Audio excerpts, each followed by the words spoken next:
하나님의 말씀 봉독하도록 하겠습니다. 여호수아 3장 1절부터 6절에 기록되는 말씀 우리 다 같이 한 목소리로 봉독하도록 하겠습니다. 함께 봉독할까요? 시작. 또 여호수아가 아침에 일찍이 일어나서 그와 모든 이스라엘 자손들과 더불어 시딤에서 떠나 요단에 이르러 건너가기 전에 거기서 유숙하니라. 사흘 후에 관리들이 진중으로 두루 다니며 백성에게 명령하여 이르되 너희는 레위 사람 제사장들이 너희 하나님 여호와의 언약궤 매는 것을 보거든 너희가 있는 곳을 떠나 그 뒤를 따르라. 그러나 너희와 그 사이 거리가 2000 규빗쯤 되게 하고 그것에 가까이 하지는 말라. 그리하면 너희가 행할 길을 알리니 너희가 이전에 이 길을 지나보지 못하였음이니라 하니라. 여호수아가 또 백성에게 이르되 너희는 자신을 성결하게 하라. 여호와께서 내일 너희 가운데 기이한 일들을 행하시리라. 여호수아가 또 제사장들에게 말하여 이르되 언약궤를 메고 백성의 앞서 건너라 하매 곧 언약궤를 메고 백성의 앞서 나아가니라. 아멘. 24년 12월 29일 전남 무안 국제공항에서 제주항공이 그 랜딩 기어가 고장이 나서 동체 착륙을 한 것을 여러분들이 기억하실 겁니다. 동체 착륙하다가 결국 179명 전원이 다 사망을 했습니다. 연말에 우리가 참 아픔의 사건입니다. 똑같은 사건이 1990년 대한항공 725편 서울에서 사이판으로 가는 비행기가 이제 주말이라 신혼부부가 61상 165명이 탑승했는데 기장은 이륙 후에 여러분 행복한 가정을 이루라고 축복을 해 주었습니다. 그리고 이제 사이판에 도착하려고 할 때 그 관제탑에서 비가 오니까 조심히 착륙하라는 지시를 받았습니다. 그래서 랜딩 기어를 넣었는데 바퀴가 안 나오는 거예요. 그러면은 자동으로 안 나오면 수동으로 나오는 방법이 있습니다. 그래서 부기장이 수동으로 하는데 이게 나오질 않는 거예요. 그래서 할 수 없이 기장은 동체 착륙하기로 결정하고 승객들에게 여러분 가능한 한 고개를 좌석 밑에까지 숙이라 그렇게 이야기를 할 때 그 신혼부부들이 울며 난리가 났어요. 신혼여행 갔다가 마지막 여행이 될까 얼마나 힘들겠어요. 그러면서 이 기장은 여러분 한 가지 우리에게 희망이 있는데 여러분이 기도해 주세요. 하나님께 기도해 달라고 부탁을 하고 그냥 그 조종관을 잡고 주여 도와주세요. 하나님 살려주세요 하고 간절히 기도했습니다. 그런데 하나님께서 음성이 들리기를 두려워하지 말라. 내가 너를 도와주리라. 하나님의 음성이 들린 거예요. 그래서 막 아멘 할렐루야 하니까 부기장이 기장님 정신 차리세요. 정신 차리세요. 동체 착륙을 해야 됩니다. 아니야 다시 한번 돌려봐. 그래서 돌리니까 기름친 것처럼 그렇게 바퀴가 나와서 무사하게 착륙을 했어요. 똑같은 사건이지만은 하나는 하나님께 기도한 하나님의 기적을 체험한 사건이었습니다. 이 기장은 착륙을 하면서 이렇게 말했어요. 하나님은 살아계십니다. 지금도 역사합니다. 41년간 21,200시간을 비행한 신일덕 집사님의 간증입니다. 여러분, 저는 오늘 저녁에 두 가지를 꼭 말씀드리고 싶은데 첫째는 하나님은 살아계신다는 거. 아멘 한 사람만 복 받으세요. 그리고 지금도 역사하는 것을 믿으시기 바랍니다. 히브리서 11장 6절에 보면 하나님께 예배하러 들어오는 자들은 하나님이 살아계신 것을 믿으라는 거예요. 왜 우리가 오늘 저녁에도 이 자리에 나왔어요? 시간이 많이 있어서 나왔어요? 아니잖아요. 하나님이 살아계신 전에 나와서 하나님을 만나기 위해서 나온 거 여러분 다 알잖아요. 하나님 앞에서 정말 살아계심을 믿고 나온 사람에게는 예배 드린 거에 대해서 상 주신다고 말씀했어요. 언젠간 우리가 다 하나님 앞에 설 텐데 하나님의 생명책에 다 기록이 돼 있어요. 기관사가 평생 운전한 기록, 조종사가 평생 운전한 기록 다 있듯이 우리가 하나님 앞에 예배드리는 시간이 다 기록이 됐어요. 책을 펴실 때 여러분들이 하나님 앞에 복을 받을 줄 믿습니다. 본문에 보니까 여호수아는 시딤에서 출발해서 요단강에 도착했는데 약 30리 길입니다. 도착해 보니까 장애물이 있는데 요단강이 있어요. 요단강을 건너야 돼요. 성지순례 갔다 오신 분은 요단강 폭이 좁은데요, 그런 말씀하는데 여호수아 시대는 요단강이 넓었다고 그래요. 역사학자들은 지금은 하도 물을 많이 갖다 쓰기 때문에 좁지만은 굉장히 넓은 강이라고 그래요. 자, 이제 요단강을 건너야 되는데 우리가 하나님 나라에 가기 위해서는 정말 요단강 같은 장애물이 있어요. 천국 가는 길이 쉬운 것 같지만은 가는 길에 어려움이 많아요. 그래서 원하지 않는 고난의 시간도 있고 또 예수 믿는다는 것 때문에 어려움을 당하는 사람도 많이 있습니다. 어떻게 우리가 시련과 고난의 장애물을 건너야 하겠습니까? 여호수아는 요단강가에 와서 3일을 기다렸습니다. 3일을 뭐 했느냐? 하나님께 기도했어요. 시편 62편 5절 6절 보니까 내 영혼아 잠잠히 하나님만 바라보자. 물은 나의 소망이 하나님께로부터 나온다고 말씀했습니다. 여러분, 정말 어려울 때 우리는 하나님 앞에 기도해야 돼요. 그래서 여호수아는 하나님의 응답을 받고 사흘 후에 관리들에게 백성들이 요단강을 건너가는 지침을 말씀한 것이 오늘 본문의 내용입니다. 우리도 어렵고 힘들 때 도울 힘이 없는 인생을 의지하지 말고 자꾸 사람들에게 이야기해가지고 문제 삼지 말고 조용히 하나님 앞에 기도하시길 바랍니다. 기도만이 해결할 줄 믿습니다. 저희가 돈 3만 불 가지고 교회를 건축하기 시작했습니다. 땅은 넓으니까 16,500평 이 땅을 샀습니다. 13.14이니까. 그런데 3만 불 가지고 시작한 것이 아무것도 없는 거예요. 교인 70명이 개척한 지 6년 만에 예배당을 짓는데, 그래서 누군가가 얘기를 하기를 침례교 본부를 찾아가면 땅만 있으면 도와준다는 그 얘기를 들려줬어요. 그 침례교 본부를 찾아갔어요. 너는 어느 교 다니냐? 그래서 나는 장로교라니까 안 된대요. 침례교만 도와줘야 된대요. 그래서 제가 사정을 했어요. 침례교는 하나님 믿고 장로교도 하나님 믿고 예수님도 한 분이시고 성령님도 한 분인데 좀 도와주세요. 안 된대요.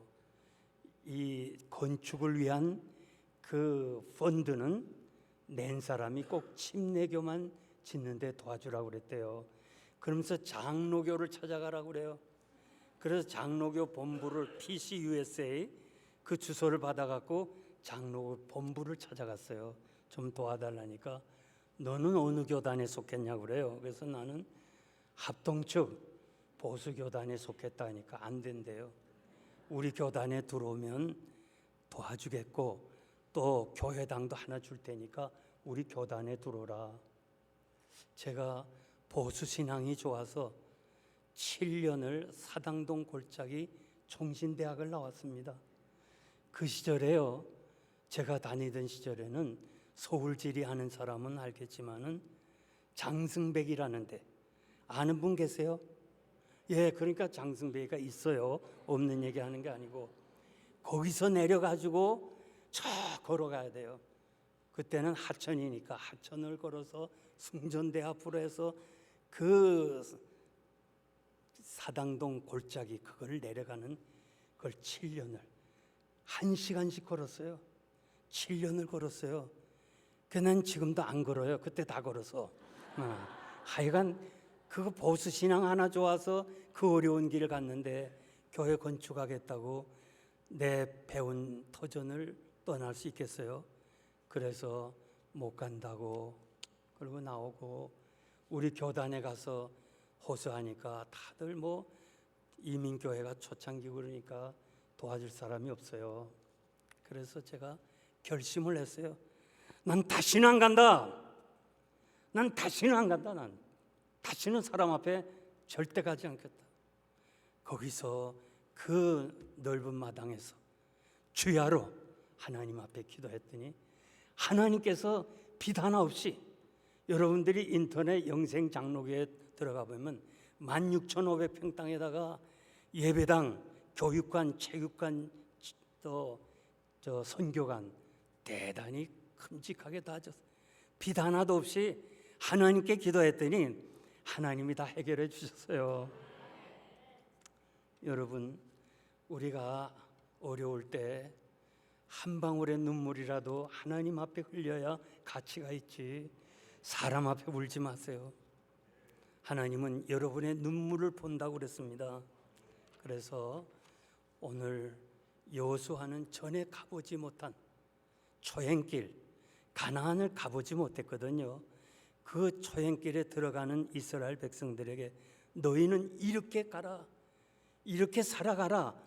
그러면 너희 가는 길을 하나님이 인도할 거라고 말씀했습니다. 그래서 앞으로 우리는 정말 내일 일을 모르는 불안한 시대에 사는데 여러분, 제가 꼭 부탁을 드리고 아비된 심정으로 말씀드리는데 여러분의 남은 생에는 하나님의 말씀대로 이렇게 사시면 요단강 건너 천국에 들어갈 줄 믿습니다. 첫째는 언약궤를 보고 따라가라.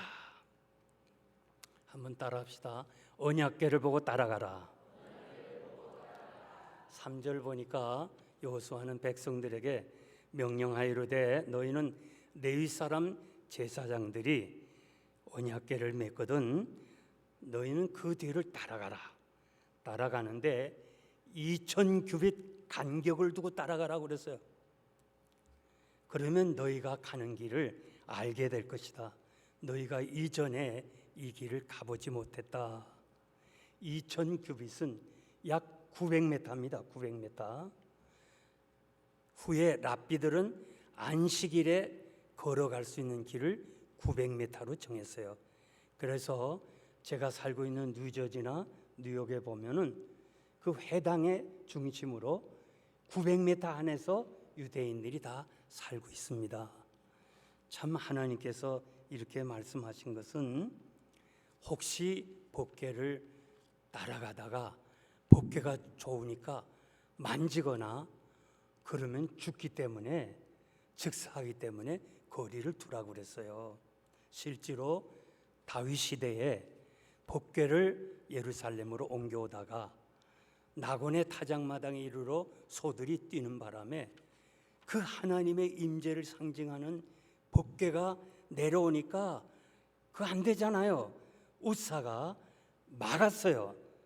땅에 떨어지지 않도록 터치했단 말이에요. 즉사했다고 그래서 즉사. 여러분, 법궤를 만지면 죽는다. 모세에게 500년 전에 말씀하신 거예요. 우사가 알 일이 있나요? 500년이나 지났는데 그 시절에 성경도 없는데 그러니까 자기 따나 좋은 일 하기 위해서 막았는데 하나님이 즉사했어요. 여러분, 하나님의 일할 때는 하나님이 원하시는 대로 해야지 사람의 방법으로 하면 안 됩니다. 아멘 하는 사람만 복 받으세요. 그래서 지금도 하나님의 말씀은 유효합니다.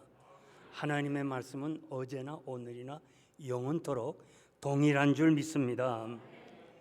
하나님은 지금도 살아계셔서 예수 잘 믿고 하나님의 말씀대로 사는 사람에게 축복해 주실 줄 믿습니다. 언약궤를 보고 따라가라. 언약궤 안에 무엇이 있습니까? 히브리서 9장 4절 보니까 언약궤 안에는 만나가 있었고 아론의 쌍난 지팡이가 있었고 그리고 두 돌비에 새긴 십계명이 있었습니다. 솔로몬이 성전 건축하고 지성소에서 이 언약궤를 모실 때 만나도 없어졌고 아론의 쌍난 지팡이도 없고 오로지 법궤 두 개만 저 십계명 두 돌비만 있었어요.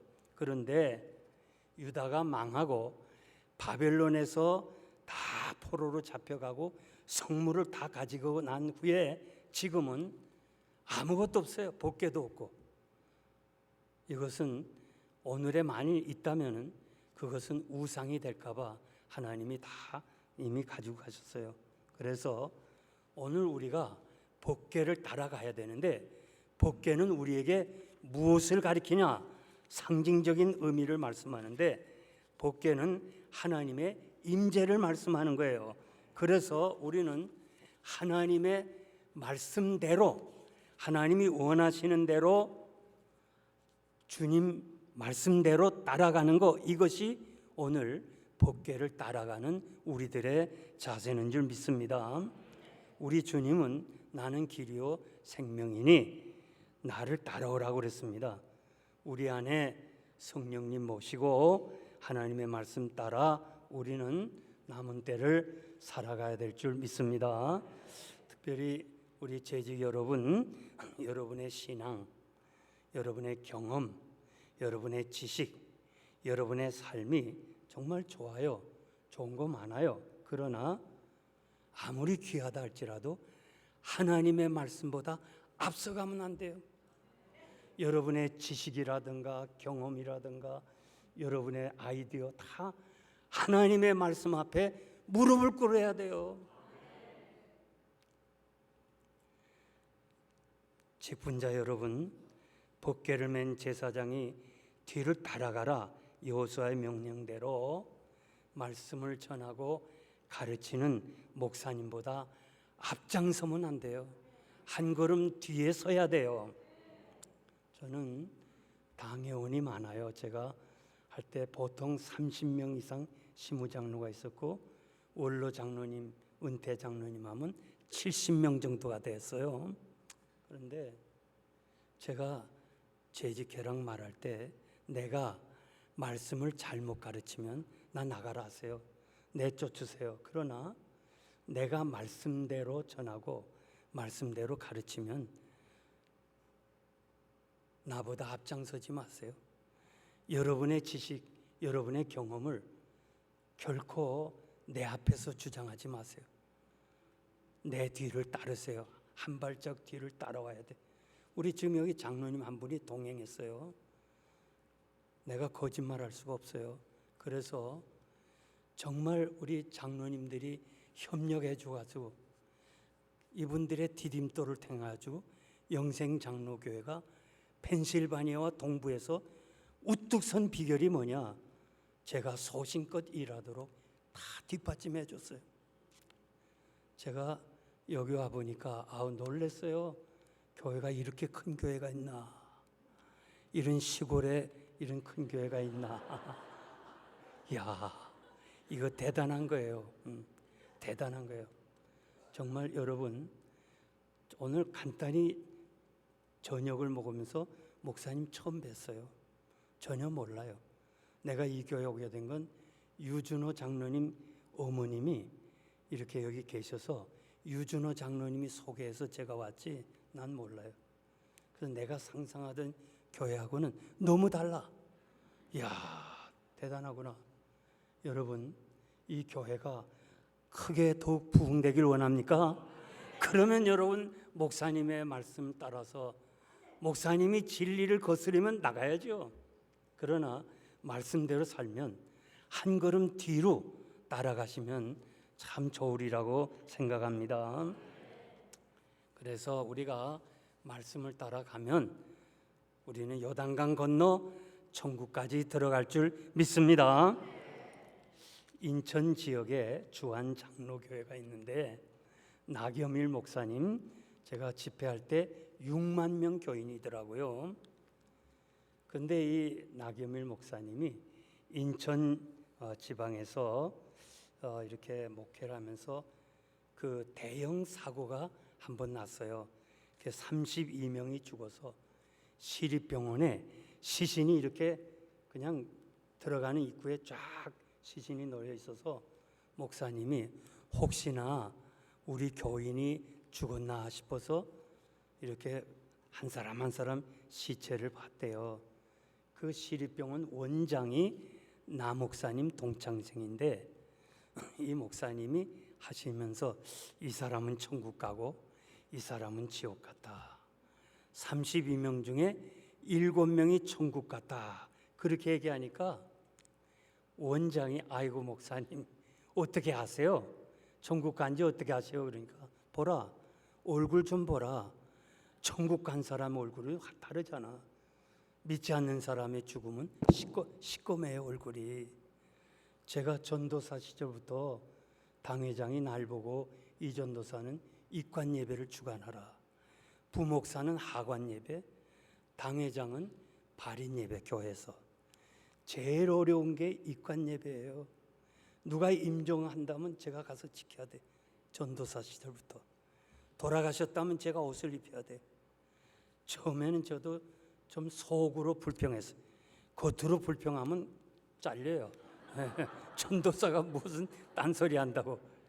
내가 속으로 아이고 목사님 좋은 거 하고 날 보고 이렇게 싫은가 하라고 한다. 그런데 임종할 때 보니까 분명히 보여요. 정말 예수 잘 믿다가는 사람은요 얼굴이 환해요.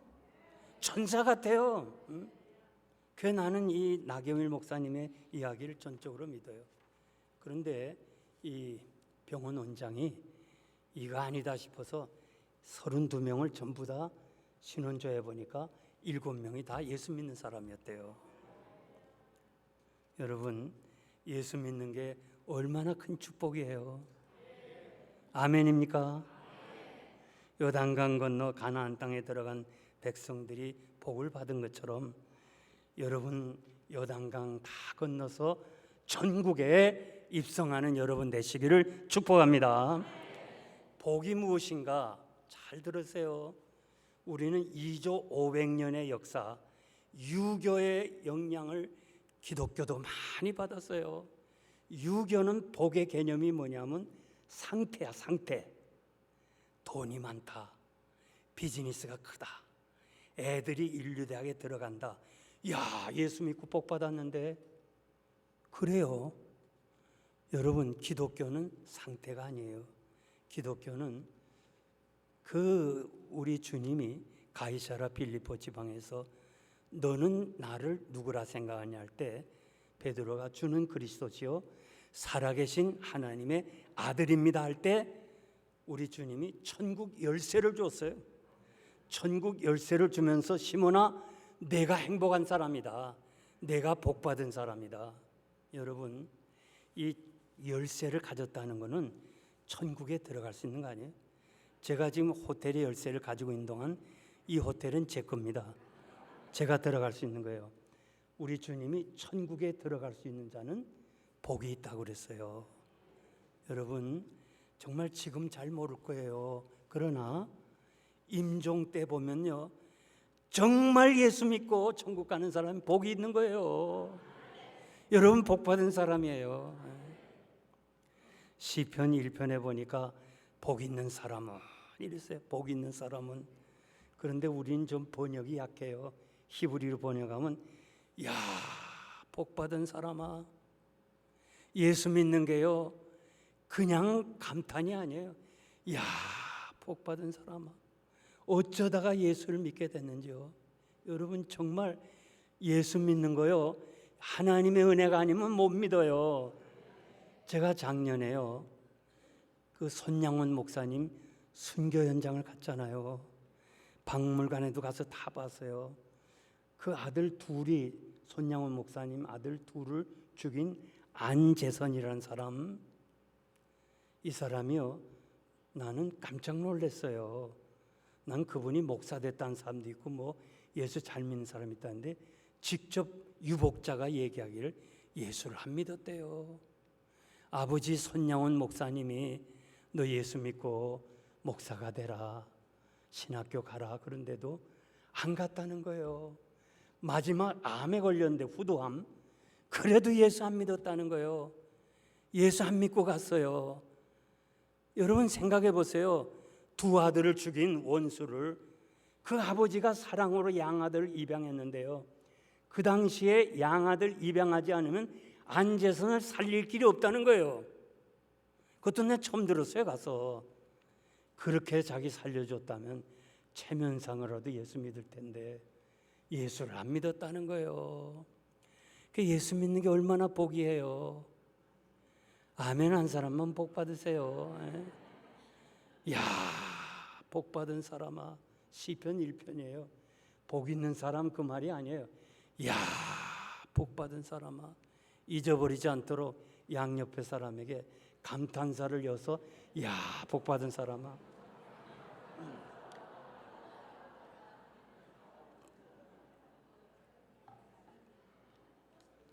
아멘입니까? 아멘입니까? 악인의 꾀를 쫓아가지 않는다. 왜 우리가 악인들의 꾀에 넘어가요? 욕심 때문에 그래요. 왜 사기를 당해요? 사기친 사람도 나쁘지만 예수 믿는 사람은 사기도 당하면 안 돼요. 왜 그래요? 욕심 때문에 그래요. 각양 좋은 것은 다 하나님께로부터 온다고 말씀하고 있습니다. 죄인의 길에 서지 않는다. 선다, 이 말은 망설인다는 말이에요. 들어갈까 말까, 할까 말까, 카지노에 가서 돈 딸까 안 딸까. 우리 교인들 중에요, 효도 여행을 라스베가스에 보냈어요. 한 50명 이 전도자들이 왔는데, 내가 가기 전에 절대 카지노는 들어가지 말라, 구경은 하라 당부했어요. 아주 당부했어요. 그랬더니 갔다 와서 다른 사람에게 목사님, 아무개 권사는 땡겼습니다 그래. 그래서 내가 불렀어. 권사님, 내가 몇 번 얘기했는데 왜 가서 그랬어요? 그랬더니 내가 뭐 하고 싶어서 했나요? 교회 건축 공금하려고 그랬죠. 우리는요, 망설일 게 없어요. 하나님의 말씀 들어가라면 들어가고, 들어가지 말라면 들어가지 말아요. 아주 간단해요. 죄인의 길을 서지. 예수 너가 분명해. 우리는 목표가 분명해. 목표가. 오늘 찬양대 여러분 참 찬양 잘하셨어요. 이렇게 보니까 나이도 드신 분인데 너무 좋아요. 찬양대. 제가 74년도에 소록도 나은 자들만 있는 거기에 부흥했는데 7교회가 다 찬양대가 나이 든 사람이에요. 다. 거기는 그거 내가 물었어요. 당신 소원이 뭐냐 하니까 평생에 찬양대 한번 하고 싶다는 거예요. 임명받으면 세상 떠나야 돼. 그래서 웨이팅 리스트가 있어요. 거기 가보니까. 야, 그래서 그 집사님 날 보고 그러더라고.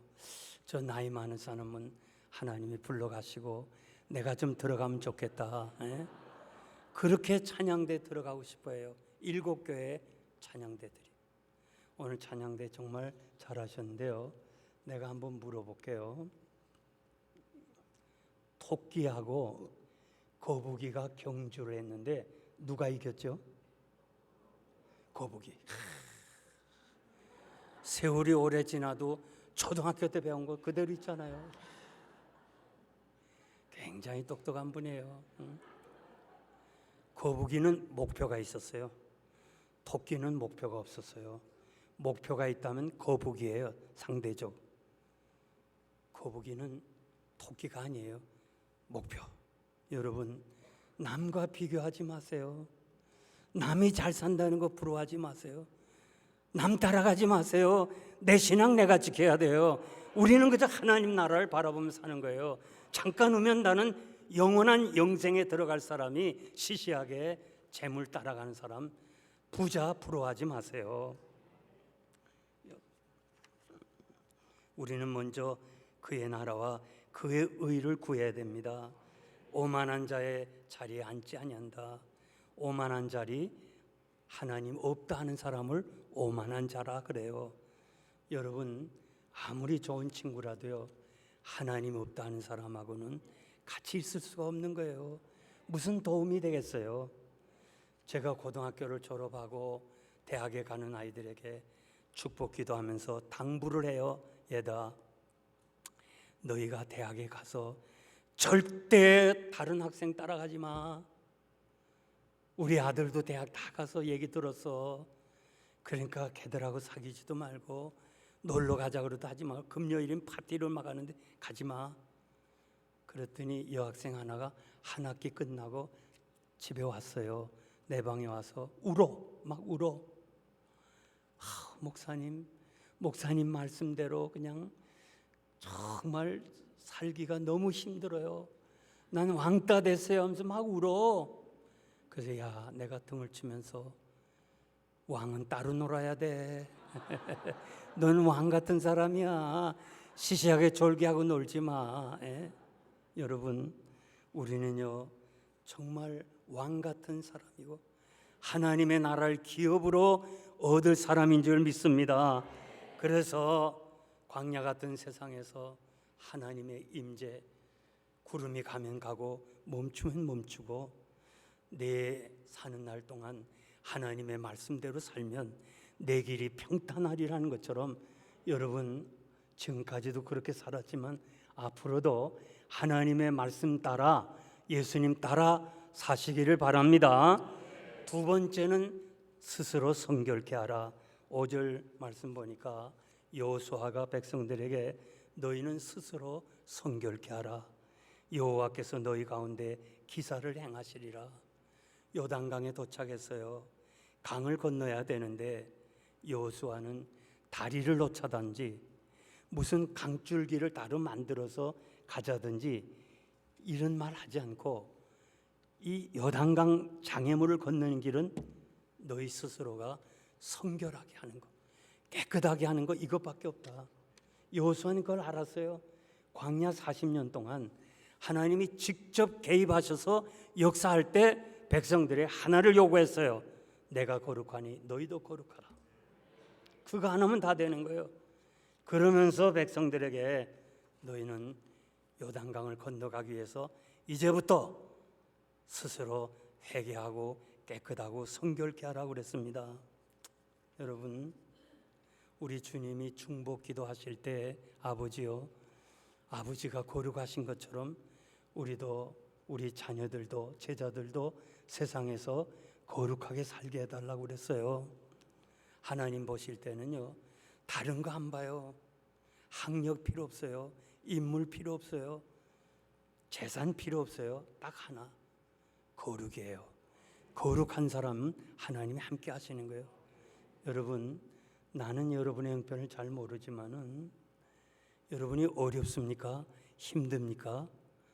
딱 해결한 것은 하나예요. 내 스스로 하나님께 회개하는 거예요. 주여, 내가 죄인입니다. 오늘 한국교회나 이민교회가 어려움이 많아요. 어려움이 많은데 자기 스스로 회개하는 사람보다 자꾸 지적을 해요. 누구 때문이라. 누구 때문이 아니에요. 내 죄 때문에 그래요. 그래서 문제 해결은 하나님이 하셔야 되는데 하나님이 하시는 일은 우리가 성결하면 하나님이 하시겠다고. 역대하 7장 14절 보니까 내 이름으로 일컫는 내 백성이 그 어려운 문제에서 회개하면, 자신의 잘못을 깨달으면 하나님이 고쳐주시겠다고 약속했어요. 우리가 회개하면, 스스로 성결하게 되면 모든 문제는 하나님이 해주시는데 여기 성결이라는 말, 이 말은 히브리 말로 카도시라는 말인데 이 말은 세 가지 뜻이 있어요. 하나는 준비라는 뜻이 있어요. 준비. 요한일서 3장 3절 보니까 주를 향하여 재림의 소망을 가진 자마다 주님의 깨끗하신 같이 자기를 깨끗하게 하느니라. 종말론적 신앙, 재림 신앙. 여기 나이 드신 분은 아는데요, 우리는 재림 신앙을 많이 들었습니다. 여러분 생각해 보세요. 초대교회가 어떻게 고난을 이겼습니까? 재림 신앙. 한국 교회가 일제 말기의 탄압과 공산당의 핍박을 어떻게 이겼습니까? 재림 신앙. 여기 나이 드신 분 알지만 우리는 어린 시절에 너무너무 가난했어요. 힘들었어요. 그때마다 목사님께서 재림신앙, 주님 다시 올 재림신앙을 준비하자. 이 재림신앙 가지고 우리는 스스로 깨끗하게 됐어요. Maybe tonight, 오늘 저녁 주님이 오신다 할 때 우리가 더럽게 살 수 있어요? 죄 짓고 살 수 있어요? 날마다 주의 재림을 사모해야 돼요. 언젠가 반드시 주님 말씀한 대로 영광 중에 주님이 오실 줄 믿습니다. 그래서 여러분들이 재림 신앙 가지면 거룩하게 살 수 있어요. 두 번째는 성결이라는 말은 자른다는 말이에요. 잘라 버린다는 말이에요. 여러분, 우리가 버릴 것은 버리고 떠날 것은 떠나야 돼요. 제가 대신방을 갔더니 그 벽에 한 벽에다 이 양주병이 꽉 찼어요. 그런데 양주하지 말라 그러면 교회 안 나오잖아요. 그래서 양주하십니까? 물었더니 아무 대답도 안 해요. 그래서 그 이듬해 또 갔어요. 1년 동안 말씀을 들었으니까 변화가 있나 가보니까 그 벽장에 이게 치는 거 있죠? 갑자기 생각 안 나네. 예? 아니 그 커튼 같은 거. 그거 뭐죠? 왜 이렇게 옛날 집 가보면 이렇게 병풍.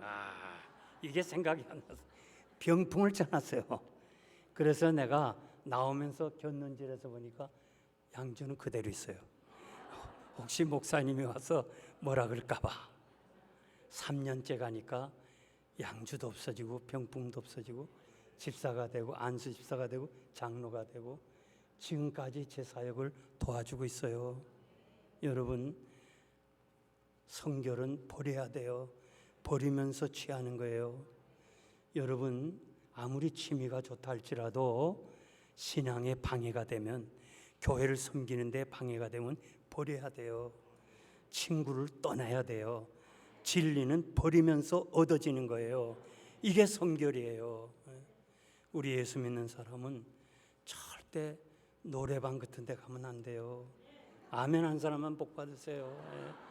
어떻게 한 입으로 찬양하고 한 입으로 세상 노래 불러요? 아니잖아요. 그리고 성결이라는 말은 결단이라는 말이에요. 카도시, 결단. 엘리야는 백성들에게 어느 때까지 하나님과 바알 사이에 머뭇거리겠느냐? 선택하라. 하나님이면 하나님, 바알이면 바알을 선택하라고 그랬어요. 1968년에요. 박정희 대통령이 전방 시찰을 했어요. 나이필 장군의 사단 본부를 시찰했는데 그때 전방에 있는 모든 장성들, 별둘, 별셋, 별하나들, 별자리만 다 모았어. 당신들이 나를 도와줘서 내가 청와대에 들어갔다면서 축배를 들자고 다 초청했어요. 그런데 다 이렇게 술잔을 기울였는데 나이필 장군에게 술잔을 주려니까 카카 콜라를 주세요. 콜라를 달라는 거예요. 이 사람아, 애들처럼 콜라가 뭐야? 다시 카카. 두 번째 거절하는 거예요. 카카 콜라를 주세요. 지금 분위기가 막 싸한 거예요. 어? 박정희도 고집이 센, 그리고 대통령이 주는 축배를 거절하는 나이필 장군, 이거 대단한 거 아니에요? 왜 그래? 애들처럼 왜 콜라야? 내가 금년에 집사님, 목사님으로부터 집사 임명을 받았는데 술 안 마시기로 목사님과 하나님 앞에 작정을 했다는 거예요. 그러니까 각하 콜라를 주세요. 그래갖고 지금 뭐 어떻게 되는 건데, 박정희 또 대통령 고집이 세잖아. 세 번째 또 벌써 뭐야 내가 주는 거, 각하 거절하니까 그 술잔을 얼굴에다 붓고 나가버렸어. 완전히 분위기 다 깨졌어. 다 깨졌어. 축 빼고 뭐고 다 없어졌어. 나간 다음에 장성들이, 야, 너 집사 가지고 그러냐? 난 장로다. 난 안수 집사다. 뭐 서리 집사 가지고 그래? 너 별 하나 딸 기회를 놓쳤구나. 그리고 집에 돌아가니까 밤에 잠이 오겠어요? 잘 수가 없잖아요. 별이 떨어지는데. 여러분, 별 따기 얼마나 어려워요. 밤에 못 자니까 아내가, 여보 오늘 박정희 대통령하고 무슨 일이 있어서? 아니야, 아무것도 없어서. 그래도 말해요. 당신 지금 잠 못 자고 있잖아. 무슨 일이 있어 분명히. 나 장군이 얘기했어요. 그랬더니 아내가, 여보 잘했어, 잘했어. 응? 끝까지 그 군복 벗어 하나님이 입혀주신 의의 옷을 입고 버리지 않는 거 다행이야. 난 당신 같은 사람하고 결혼한 거 너무 감사해. 그날 밤 둘이가 울었답니다.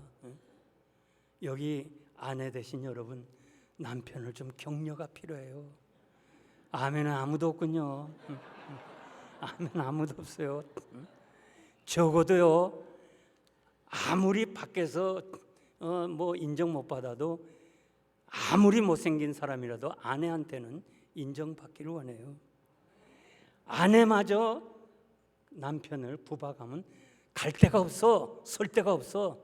그래서 결국 죽이고 자기도 죽는 사건들이 있잖아요. 아내된 여러분, 격려가 필요해요. 아멘 한 사람만 복 받으세요. 열흘이 지나니까 청와대에서 들어오라. 이건 분명히 별 떨어지는 거예요. 그래서 자기 사단장 사무실을 다 정리했어. 그리고 자기는 이제 사표 낼 거를 각오하고 갈 때 아내가 그래, 여보 오늘 당신이 마지막이야. 박정희 대통령을 더 이상 어떻게 만나겠어? 오늘 마지막이야. 이 사람이 예수 믿어야 우리나라 소망이 있어. 가서 그냥 예수 믿어라 이 한마디만 하고 와. 막 격려하니까 나이필 장군도 각오를 단단히 했어. 그래갖고 딱 가서 예수 믿으라고 딱 자기는 군복을 벗으려고 다 교회 가고 밑에 부하들한테도 다 얘기하고 떠났는데, 청와대 딱 들어가니까 박정희가 딱 안아주더니 너야말로 진짜야, 다른 놈은 다 가짜야 하면서 별을 하나 더 달아주더래요. 야, 그러면서 이 박정희가 제대 후에 이 사람을 비상계획원 원장으로 임명했어요. 대통령이 주는 술도 거절하는 사람이야말로 정말 정직하게 모든 일을 거할 것을 하면서 어떤 압력도 부정할 사람이다. 이렇게 해서 그 높은 지혜 자리에 줬어요. 나이필 장군도 세상을 떠나고 박정희도 세상을 떠났지만은 잠시 사는 세상에서 우리가 정말 하나님 앞에서 성결하게 살아야 돼요. 믿음으로 살아야 될 줄 믿습니다. 그래서 우리 남 볼 거 하나도 없어요. 남 비교할 것도 없어요. 내 신앙 내가 지켜야 돼요. 제가 교회를 다 섬기고 참 이렇게 은퇴 후에 이제 후배 목사님들을 살리는 일, 목사가 살아야 교회가 산다는 거. 제가 뉴욕 장로교회 은퇴 후 1년 6개월 있었잖아요. 그런데 그 성찬 예식을 하면서 장로님이 그래요. 내가 갔을 때 400명이 있었어요. 장로님이 이 성찬 잔이 2,300개였대요. 2,300개인데 그냥 목사님들이 오면서 갈라지면서 따라 나가고 그래서 결국은 400개밖에 없다는 거예요. 제가 아비된 심정으로 말씀드리는데 따라다니지 마세요. 목사 따라다니는 거 아니에요. 장로 따라다니는 거 아니에요. 내 신앙 내가 지켜야 돼요. 마지막 때 여러분 남과 비교할 거 없어요. 목사가 살아야 교회가 사는 거예요. 오늘 모든 문제는 다 목사에게 책임이 있는 거예요. 그러므로 여러분 내 신앙을 내가 지키고 하나님 앞에서 바로 믿고 어려울 때마다 주여 내가 죄인입니다. 내가 잘못했습니다. 교회가 어려움 있습니까? 주여 내가 잘못했습니다. 가정에 어려움 있습니까? 주여 내가 잘못했습니다. 여기에 문제가 해결될 줄 믿습니다. 마지막 세 번째는 요단강에 들어서라. 하나님이 여호수아에게 너는 언약궤를 맨 제사장들에게 명하여 요단강에 이르거든 들어서라. 홍해는 물이 갈라진 후에 지나갔고 요단강은 물이 창일할 때 제사장이 물속에 들어가므로 물이 갈라졌어요. 여호수아의 명대로 물에 들어가면서 죽을 각오를 하고 들어갔어요. 믿음이 무엇이에요? 믿음이 무엇이에요 도대체? 믿음은 임마누엘 신앙, 하나님이 나와 함께 하신다는 것, 이것을 가지는 것이 믿음이라고 저는 믿습니다. 그래서 여러분 임마누엘 신앙을 가져야 돼요.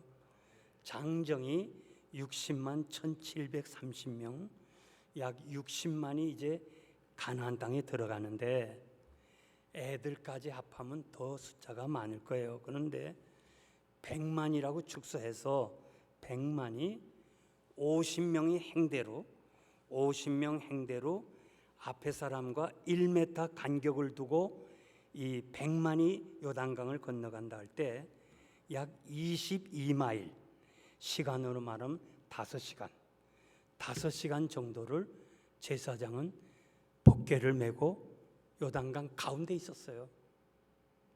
나는 이 말씀을 묵상하면서요, 목사나 장로는 희생해야 돼. 희생.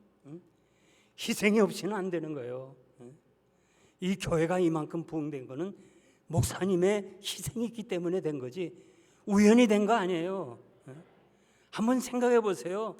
요단강 가운데 5시간을 법궤를 메고 그 요단강 가운데서 백성이 다 지나가도록 5시간을 물 가운데 있었다는 건 희생을 말하는 거예요. 임마누엘 신앙을 가져야 우리가 희생하고 섬길 수 있는 거예요. 나는 여러분 어떻게 하든지 여러분들이 임마누엘 신앙 가지시길 바랍니다. 유대인들은요 모자, 빵모자를 써요. 그게 기파라고 그러는데 기파, 제가 못 가져와서 미안해요. 이 기파를 쓰는데 이게 뭐냐면 하나님이 너와 함께 하신다 그런 뜻이에요. 그래서 이스라엘 백성들은 남자가 태어나면 다 써요. 불구자라도 이거 써. 너는 불구자지만 하나님이 너와 함께 하신다. 넌 할 수 있어. 이걸 가리키는 거예요. 그게 기파예요. 여러분들은 정말 그 유대인들의 기파, 임마누엘 신앙처럼 하나님이 나와 함께 하신다는 것을 잊지 말기를 바랍니다. 지구촌에 사는 사람들 중에 제일 높은 데 사는 사람이 티베트 고원 해발 6,300m에 사는 사람인데 꼴라 란둥 지역, 오래전에 KBS 팀이 방문했는데요, 그곳에 사는 카르마 씨가 영하 20도가 넘어요. 영하 20도가 넘는데 밤에 담요 한 장을 가지고 집을 나가더래요. 그래서 취재팀이 따라가 보니까 양틀 틈에 담요 뒤집어 쓰고 양과 같이 지내더래요. 저는 그걸 보면서요, 야, 카르마 씨 배운 것 없고 아는 것 없지만은 자기 양 떼는 사랑하는구나. 양떼를 위해서 그 추운 겨울에 담요 한 장 가지고 양들과 같이 사는구나. 우리 주님은 가르마시보다 못하겠어요? 나는 선한 목자라 내가 너를 위해서 희생하고 목숨을 버린다고 그랬어요. 여러분들이 세상 사는 동안에 우리 주님이 함께 하시는 것을 믿어야 돼요. 하나님이 살아계신 걸 믿어야 돼요. 지금도 역사하는 걸 믿어야 돼요. 그래서 우리 가는 길을 하나님께 맡기고, 우리의 경영도 하나님께 맡기고, 우리의 짐도 여호와께 맡기고, 아멘 한 사람은 복 받으세요. 범사에 맡기면 하나님이 우리를 지도하신다. 성경에 보면 맡기라는 말이 많이 나와요. 이 말은 어디서 나왔는 거 아니? 높은 산에 올라가 나무를 찍어다가 아래로 굴려버리라. 그 나무를 통나무를 메고 내려오면 얼마나 힘들어요? 굴려버리라는 거예요. 여러분 무거운 짐 다 주님께 맡기세요. 예. 아마 나이 드신 분 알지만요, 서커스가 있는데요, 우리 어린 시절에 유일하게 재미있는 서커스예요. 다 보셨죠? 예, 다 없는 얘기하는 거 아니에요. 지금 다 알아요, 여러분들. 서커스에서 제일 하이라이트가 뭐냐면 그네 타는 거예요. 이쪽에 여자가 쫙 날아가고 이쪽에 남자가 와서 탁 붙잡고 가는 거죠. 그죠? 예, 맞아요. 내가 거짓말 안 해요. 다 봤어요. 그런데 그게 제일 중요해요. 샥 날아와서 하는데 여자가 남자 손을 붙잡으면 팔목이 부러진대요. 여자는 그냥 손 들고 가기만 하면 돼. 손 들고 가면 남자가 잡아줘. 그래야 건강해서 오는 거예요. 여러분, 우리가 세상 사는 동안 그저 아무것도 할 거 없어요. 어렵고 힘들 때마다 주님, 내 손 잡아주세요. 난 죄인입니다. 난 허물이 많습니다. 주님이 여러분의 손을 잡아주실 거예요. 그래서 이 평탄한 길을 인도하실 거예요. 요단강까지 데려갈 거예요. 이 믿음 여러분들이 가지시기를 바랍니다. 이제 제가 결론적으로 말씀드리겠는데요, 저는 그 건축을 11년 반 했어요. 11년 반 동안 했는데 우리 아이가 셋이에요. 5학년, 3학년, 1학년인데 저금통이 다 있어요. 다 있는데 두 아이는 저금통 털어서 건축원금 했는데 5학년 아이는 헌금을 안 하더라고. 그래서 야, 너 왜 헌금 안 하니? 아빠, 나는 기도는 해드릴게요. 근데 헌금은 못 하겠어요. 왜 못 하니? 나 컴퓨터 하나 사고 싶어요. 그래서 내가 돈을 모으고 있어요. 그런단 말이야. 그래서 뭐 안 내겠다는 거 억지로 내라 할 수 없잖아요. 난 11년 반 동안 건축하면서 교인들에게 한 번도 건축원금 내란 말 안 했어요. 왜? 우리 아들도 내라면 안 내는데 교인이 내겠어요? 그런데 미국 사람하고 이 계약할 때는요, 야, 무서워요. 한국 사람 하면 사정을 하지만 미국은 법이에요, 법. 언제까지 안 내면 연체가 붙고 안 내면 다 가져가 버려. 사인 다 했어요. 이제 5만 불을 내야 되는데 5만 불이 없어요. 이제 교인들이 다 냈어요. 그래서 제가 지쳐가지고 집에 돌아오는데 우리 아들이 글쎄 헌금을 다 자기 내잖아요. 아빠 건축원금이야. 그렇게 내라고 하던 아들이 안 내더니 이거를 내는 거예요. 야, 고맙다. 그럼 내가 이걸 가지고 새벽기도 가서 그 땅바닥에서 하나님, 이게 오병이어입니다. 만약 이것이 얼마인지 몰라도 5만 불 나오면 나는 필라델피아에서도 오병이어 기적이 있다는 거 난 믿습니다. 나는 성경에 대해서요 하나도 의심해 본 적 없어요. 하나도. 제가 총신에 7년 나왔죠.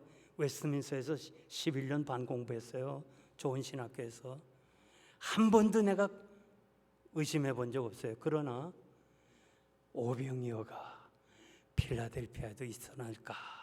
예수님은 하셨지만은 일어날까? 이 확신은 없었는데 내가 막 기도했어요. 하나님, 만약에 오병이어가 이것이 5만 불 나오면 나는 오병이어도 지금도 있는 걸 내 믿겠습니다. 그리고 하나님이 살아계신 걸 내 믿겠습니다 하고 내가 나가 전하겠습니다. 하나님 꼭 응답해 주세요. 그렇게 제가 기도하고 새벽에 그냥 땅바닥에 무릎 꿇고 기도했잖아요. 그날에 5만 불하고도 몇천 불 나왔어요. 난요 그날에 그 기쁨과 감격은요 평생 잊을 수가 없어요. 야, 하나님은 지금도 살아계시구나, 지금도 역사하고 있구나, 이걸 믿으니까요 겁이 없어져. 사실 솔직하게 말씀드려서 그 전에는요 다 장로님들이 쟁쟁한 사람들이에요.